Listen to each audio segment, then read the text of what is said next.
Dnes tu máme tento batoh od známeho výrobcu značky Pentagon, konkrétne je to model Killer 2, jeho predchodca vyzeral trošku inak, tento je už upgradenutý.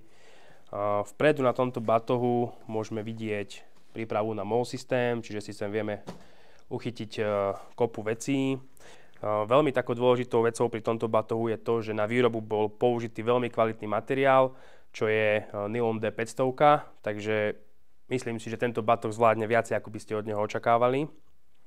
Môžeme sa pozrieť na tento bok, kde vlastne máme kompresné popruhy, takisto z jednej, z druhej strany, takisto nejaké molečka. Môžeme si ho pootvárať, uvidím, čo tam kolegovia na mňa pripravili, keďže neviem, čo mi do neho nabalili. Takže toto predné vrecko, je tam množstvo priehradok, ktoré sa dajú využiť na čokoľvek. Tuto mi kolegovia zabalili baterku, aby som v noci videl. Toto vrecko, skáďal som vybral tú baterku, je flisové, ktoré sa dá použiť aj napríklad na krátku strelnú zbraň. Úplne v pohode si myslím. Takže máme tu nejaký nožík, tu mi schovali našu powerbanku a tu máme nejaké pero, tiež sa tam môže dať baterka, tiež nožík alebo čokoľvek iné. Takisto sieťové vrecká a sieťové vrecko máme aj tu. Takže naozaj kopu priestoru v tomto batohu. Takže túto priehradku si zapneme, ideme do ďalšej. Tu sa dostávame k tomu, že túto priehradku vieme rozopnúť takto čiastočne. Kvôli tomu, že vlastne tu máme kompresné popruhy ešte. A vieme si v kľude vybrať niečo, aby nám to nevypadlo.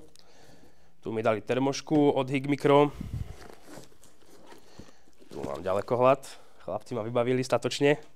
A teraz vlastne, keď by som si chcel rozopnúť toto vrecko komplet celé, tak si už musím teraz rozopnúť tieto kompresné popruhy.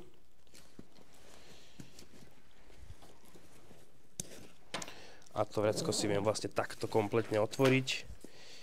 Toto bola pasca však, predpokladám. Tu máme hrnček. A chalani mi zbalili deku, aby mi v noci nebola zima, keď niekde pôjdem. Čiže nejako takto. Tuto vidíme vlastne vnútro tohto vrecka, do ktorého môžete vložiť nejaký telefón alebo niečo tu z vrchu. A celé to vrecko je opäť, skúsim vám to takto ukázať, celé to vrecko je opäť flisové, takže telefón za mňa úplne v pohode.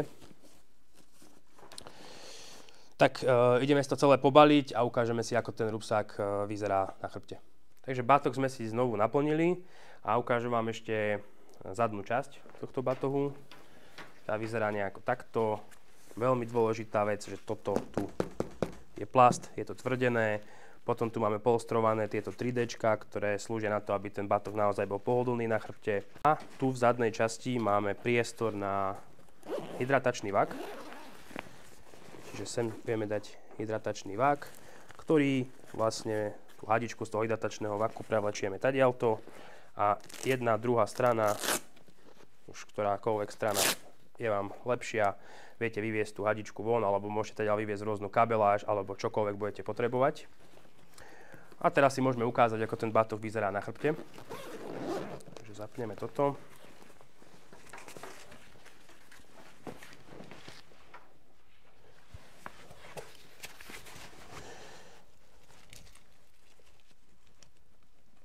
Zapnem si, počkajte, točím sa takto ku vám. Zapnem si toto, ak ma to obíde, samozrejme. Viete si to nastaviť, ja som to teraz nenastavoval. A vyzerá nejako takto vzadu. Naozaj sa pohodlne nosí, čo je veľmi dôležité. A sedí podľa mňa. Keď si ho nastavíte správne, tak vám bude sedieť tak, ako má. Takže za mňa tento batoh výborný.